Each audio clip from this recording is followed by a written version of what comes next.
2025-26 অর্থবছরের বাজেটে আয়কর, মূসক ও কাস্টমস বিষয়ে গৃহীত কার্যক্রম সম্পর্কে অবহিত করতে এই সেমিনারের আয়োজন করে জাতীয় রাজস্ব বোর্ড। এতে অংশ নেন অর্থ উপদেষ্টা ডক্টর সালেউদ্দিন আহমেদ। তিনি বলেন, কর আহরণে ইতিবাচক পরিবর্তন আনতে এতে স্বচ্ছতা ও জবাবদিহিতা নিশ্চিত করতে হবে। আমাদের অনেক ভুল ত্রুটি আছে, স্বীকার করছি। উই আর নট সেইন্ট, স্যাক্রোসেন্ট না, পবিত্র, দায়িত্ব নিয়ে আছি, কিন্তু আমরা তো সেইন্ট না। অর্থাৎ একটু ভালো দিকটা এগুলো এনকারেজ করে একটু ভালো লাগে আর কি।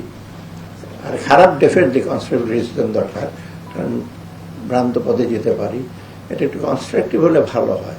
দেশের অর্থনীতিকে নেতিবাচকভাবে যেভাবে প্রকাশ করা হয়, বাস্তবে অর্থনীতির চিত্র তেমনটা নয় বলেও জানান অর্থ উপদেষ্টা। গ্লাসের অর্ধেক সাইডটা না দেখে খালি সাইডটা নিয়ে যেখানে পানিটা আছে ভর্তি ওটার দিকে তাকান। যারা দেখে অর্থনীতি কিছুই দেখেন না, দেখতে হলে দৃষ্টি লাগে, অন্তর্দৃষ্টি লাগে, আর অ্যাটিটিউডটা লাগে। যদি দেখতে না চাই, দেখতে পাবো না। অনুষ্ঠানে এনবিআর চেয়ারম্যান আব্দুর রহমান খান বলেন, কাস্টমসে কর ফাঁকি চলছে। তামাক শিল্পে রাজস্ব ফাঁকি দেওয়ার প্রবণতা বেশি জানিয়ে তা রুখতে কঠোর পদক্ষেপ নেওয়ার কথা জানান তিনি।